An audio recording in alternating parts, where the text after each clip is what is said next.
Assalamualaikum warahmatullahi wabarakatuh.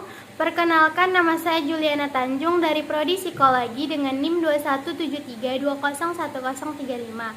Saya akan menjelaskan mengenai artikel konseptual yang berjudul Pengenalan Kosakata Bahasa Indonesia kepada Anak Usia Dini.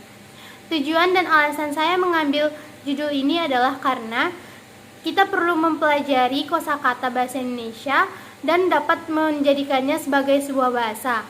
Bahasa adalah hal yang paling mendasar dalam kehidupan kita, karena bahasa akan kita gunakan untuk berbicara dan berkomunikasi kepada orang lain. Jadi, jika kita tidak mengerti kosakata, kita tidak akan bisa membentuk bahasa. Maka kita juga tidak akan bisa berkomunikasi dengan orang lain. Pentingnya pembelajaran kosakata terhadap peningkatan dan pengembangan kemampuan siswa berbahasa menyebabkan pembelajaran kosakata semakin mendesak untuk dilakukan secara lebih serius dan lebih terarah. Hal ini disebabkan karena masih banyak kita jumpai para siswa dan siswi yang mengalami kesulitan dalam melakukan pembelajaran berbahasa Indonesia. Dan biasanya mereka yang masih sulit menggunakan dan berbicara dengan bahasa Indonesia yang baik dan benar itu karena mereka sudah terbiasa menggunakan bahasa daerah masing-masing. Biasanya mereka diajarkan sejak kecil menggunakan bahasa daerah dan kurang mendapatkan pembelajaran mengenai kosakata bahasa Indonesia, sehingga mereka sulit untuk merangkai kosakata tersebut menjadi bahasa Indonesia yang baik dan benar. Dan permasalahan yang sering kita jumpai di kehidupan sehari-hari kita adalah banyaknya masyarakat, khususnya para pelajar yang menggunakan bahasa daerah sebagai bahasa komunikasi setiap harinya. Hal ini dikarenakan tidak semua pelajar yang memahami penggunaan bahasa Indonesia yang baku. Selain itu, pelajar merasa canggung menggunakan bahasa Indonesia yang baku di luar acara formal atau resmi. Oleh karena itu, para pelajar lebih cenderung menggunakan bahasa Indonesia yang lebih terafiliasi oleh bahasa daerah, baik secara pengucapan maupun arti bahasa tersebut. Dalam penjelasan saya ini, saya akan menjelaskan mengenai beberapa topik pembahasan. Yang pertama yaitu pengertian bahasa, yang kedua pengertian kosakata, yang ketiga yaitu pengertian bahasa daerah, yang keempat yaitu aspek bentuk kosakata bahasa Indonesia, yang kelima bahasa Indonesia sebagai bahasa persatuan, yang keenam pentingnya pengenalan kosakata bahasa Indonesia sejak dini, dan yang terakhir yaitu pengaruh bahasa daerah digunakan dalam kehidupan sehari-hari. Pembahasan yang pertama yaitu mengenai pengertian bahasa. Bahasa adalah alat komunikasi antar anggota masyarakat berupa lambang bunyi yang dihasilkan oleh alat ucap manusia. Pengertian bahasa itu meliputi dua bidang. Yang pertama, bunyi yang dihasilkan oleh alat ucap dan arti atau makna yang tersirat dalam arus bunyi itu sendiri. Bunyi merupakan getaran yang merangsang alat pendengaran kita. Yang kedua, arti atau makna, yaitu isi yang terkandung di dalam arus bunyi yang menyebabkan adanya reaksi terhadap hal yang kita dengar. Untuk selanjutnya, arus bunyi itu disebut dengan arus ujaran, menurut Ritonga halaman 1 pada tahun 2012. Dengan demikian, terhimpunlah bermacam-macam susunan bunyi yang satu berbeda dengan yang lainnya, yang masing-masing mengandung suatu maksud tertentu di dalam suatu masyarakat bahasa. Kesatuan-kesatuan arus ujaran tadi, yang mengandung suatu makna tertentu, bersama-sama membentuk perbendaharaan kata dari suatu masyarakat bahasa. Bahasa dapat dikaji dari dua aspek, yaitu hakikatnya dan fungsinya. Aspek pertama yaitu hakikat bahasa. Hakikat bahasa dapat dikaji oleh ahli-ahli linguistik. Secara garis besar, bahasa adalah suatu sistem perisyaratan atau semiotik yang terdiri dari unsur-unsur isyarat dan hubungan antara unsur-unsur itu. Aspek kedua dari pengkajian bahasa ialah menurut fungsinya. Fungsi bahasa kita tahu bahwa fungsi bahasa adalah untuk berkomunikasi, yaitu alat pergaulan dan perhubungan sesama manusia. Tanpa komunikasi, tidak ada masyarakat. Masyarakat atau sistem sosial manusia bergantung pada komunikasi kebahasaan. Tanpa bahasa, tidak ada sistem kemasyarakatan manusia.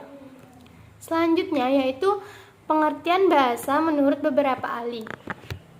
Dalam Kamus Besar Bahasa Indonesia, edisi 4 tahun 2014, halaman 116 dituliskan bahwa bahasa merupakan sistem lambang bunyi yang arbitrer yang digunakan oleh anggota satu masyarakat untuk bekerja sama, berinteraksi, dan mengidentifikasi diri. Yang kedua, bahasa merupakan percakapan atau perkataan yang baik dan sopan santun. Selanjutnya, pengertian bahasa menurut para ahli. Di sini saya menjelaskan pengertian bahasa menurut dua para ahli, yaitu menurut Nababan dan menurut Syamsuddin. Menurut Nababan, pada tahun 1991 dalam halaman 1, bahasa adalah salah satu ciri yang paling khas manusiawi yang membedakannya dari makhluk-makhluk yang lain. Menurut Syamsuddin, tahun 1986 halaman 2, bahasa memiliki dua pengertian. Pertama, bahasa ialah alat yang dipakai untuk membentuk pikiran serta perasaan, keinginan, dan perbuatan-perbuatan.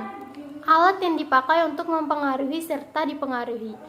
Pengertian kedua menurut Syamsuddin, bahasa ialah tanda yang jelas dari kepribadian yang baik ataupun yang buruk, tanda yang jelas dari keluarga serta bangsa, dan tanda yang jelas dari budi kemanusiaan. Jadi, dari sini kita tahu bahwa bahasa adalah alat untuk berkomunikasi, baik secara lisan maupun tulisan yang digunakan manusia untuk menyatakan atau mengungkapkan pikiran, perasaan, keinginan, dan ungkapan lainnya. Pembahasan yang kedua yaitu mengenai pengertian kosakata. Menurut Keref tahun 1991 pada halaman 24, ia mengemukakan bahwa kosakata atau perbendaharaan kata suatu bahasa adalah keseluruhan kata yang dimiliki oleh sebuah bahasa. Yang kedua, menurut Ulrich pada tahun 2007 dalam halaman 3 dalam bukunya, ia mengungkapkan bahwa kata-kata adalah gerbang kita menuju dunia. Kata-kata merupakan sarana untuk menjalin komunikasi sesama manusia. Kata-kata memungkinkan kita untuk berpikir dan merupakan dasar untuk saling berkomunikasi.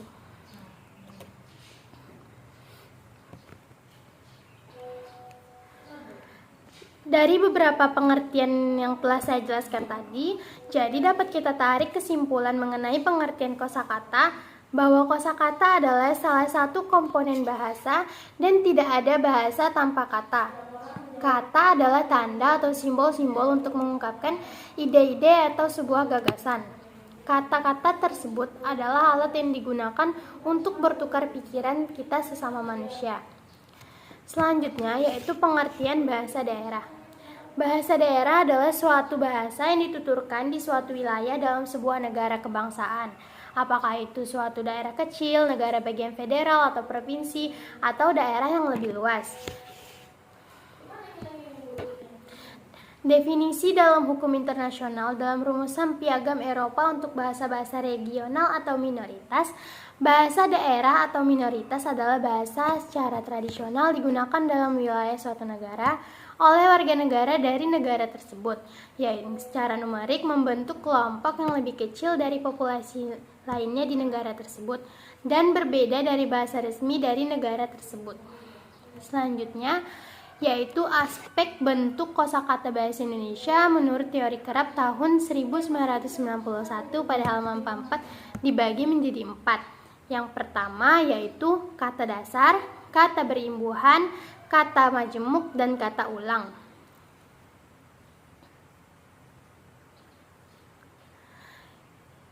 Kata dasar yaitu kata yang masih asli atau kata yang belum mendapat imbuhan. Terdapat dua macam kata dasar, yaitu kata dasar primer dan kata dasar sekunder. Kata dasar primer adalah kata yang benar-benar asli. Contohnya seperti air, tidur, kerja, dan sebagainya.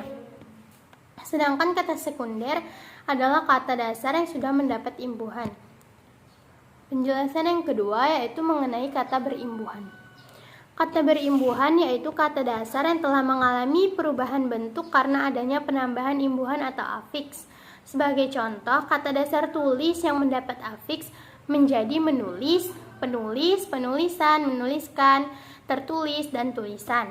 Dengan penambahan afiks ini akan menyebabkan makna kata dasar tulis yang berbeda. Jadi, Tadi sebagai contohnya kan awalnya kata dasar itu adalah tulis, tapi jika dia mendapatkan tambahan afiks, dia bisa berubah makna seperti menulis menjadi yaitu penulis, penulisan, penulis, dan menulis juga memiliki makna yang berbeda. Penulis merupakan orang yang menulis, sedangkan menulis merupakan kegiatannya. Jadi jika ditambahkan afiks, maka makna dari kata dasar itu akan berbeda. Penjelasan yang ketiga yaitu mengenai kata ulang. Kata ulang yaitu kata yang mengalami perulangan pada sebagian atau seluruh kata. Kata ulang terdiri atas 5 bagian. Kata yang pertama yaitu kata ulang murni. Kata ulang murni itu adalah kata dasar yang diulang seluruhnya dan mengandung arti jinak. Contohnya, bukti-bukti. Artinya bukti-bukti itu memiliki jumlah yang banyak. Kata ulang yang kedua yaitu kata ulang sebagian, yaitu kata dasar yang mengalami perulangan pada sebagian kata tersebut. Misalnya, daun-dedaunan, runtuh-reruntuhan, dan luhur-leluhuran. Yang ketiga yaitu kata ulang semu. Maksud dari kata ulang semu ini merupakan kata dasar yang diulang seluruh katanya. Jadi perulangan ini sudah sangat padu sehingga apabila dihilangkan salah satu maknanya akan berbeda. Misalnya kura-kura, berang-berang, paru-paru, dan siku-siku, dan lain sebagainya. Yang keempat yaitu kata ulang perubah bunyi, yaitu kata ulang yang mengalami perulangan pada seluruh kata. Misalnya siswa-siswi, putra-putri, warna-warni, serta merta dan sayur-mayur. Kata ulang perubah bunyi ini merupakan kata ulang yang mengalami perubahan pada sebagian vokal atau konsonannya. Yang kelima yaitu kata ulang berimbuhan. Kata ulang berimbuhan ini merupakan bentuk perulangan dengan menambahkan imbuhan pada kata dasar. Misalnya berjalan-jalan, kehitam-hitaman, keibu-ibuan, berkeping-keping, dan lain sebagainya. Yang keempat yaitu kata majemuk. Kata majemuk adalah gabungan dua kata atau lebih yang menimbulkan makna baru.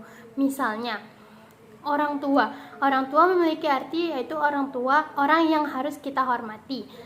Rumah sakit. Rumah sakit merupakan tempat untuk berobat dan mengobati penyakit yang ada pada tubuh kita. Selanjutnya yaitu aspek kategori kosakata bahasa Indonesia menurut teori Keraf, yaitu Kri Dalaksana pada tahun 2005 dalam halaman 25, yang membagi kata menjadi 4 macam, yakni kata benda, kata kerja, kata sifat, dan juga kata tugas. Kata benda atau yang disebut dengan nomina substantiva merupakan kata yang mengandung morfem terikat atau imbuhan ke-an, pe-an, an, pe, dan ke. Contohnya, contoh kata yang pe-an yaitu perumahan, perbuatan, sedangkan ke-an yaitu kecantikan, kehidupan, dan lain sebagainya. Untuk imbuhan pe seperti pelari, penipu, untuk kata ke yaitu kehendak dan lain-lain sebagainya. Sedangkan ada sejumlah kata benda yang tidak dapat ditentukan masuk kata benda berdasarkan bentuknya, walaupun kata itu disebut kata benda. Contohnya seperti meja, kursi, pohon, kayu, dan macam-macam lainnya. Yang kedua yaitu kata kerja atau verba. Kata kerja atau verba ini mengandung imbuhan me, ber, kan, di, dan i yang dicalonkan menjadi kata kerja. Misalnya tidur, bangun, pergi, datang, terbang, turun, naik, mandi, makan, minum, dan lain sebagainya. Dalam pemberian nama kepada kata kerja ini, ada yang menamakannya dengan kata kerja aus, ada pula yang menamakannya dengan kata kerja tanggap. Yang paling penting adalah kita mencari ciri-ciri bagi kedua golongan kata kerja ini.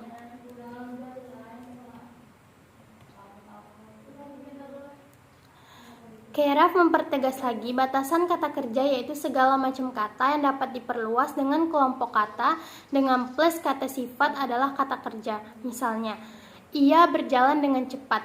Artinya di sana ada kata kerja juga kata sifat. Kata kerjanya adalah berjalan dan kata sifatnya adalah cepat. Yang ketiga yaitu kata sifat atau adjektiva. Kata sifat adalah segala kata yang dapat mengambil bentuk se ditambah reduplikasi ditambahnya. Contohnya yaitu seperti setinggi-tingginya. Jadi dari segi kelompok kata, kata-kata sifat dapat diterangkan oleh kata paling, lebih, sekali, misalnya besar sekali, tinggi sekali, lebih besar, lebih kecil, dan lain sebagainya. Jadi dapat kita temukan, jadi contoh kata sifat itu adalah cukup dekat, nyaman, sangat dekat, sangat jauh, indah, rapi, kuat, segar. Itu merupakan contoh dari kata sifat. Yang keempat yaitu kata tugas atau function words. Dari segi bentuk, umumnya kata tugas sukar sekali mengalami perubahan bentuk. Contoh kata tugas yaitu ke belakang, sampai puas, dengan segera, kepada, sedang, ketika, agar, masih, dan lain sebagainya.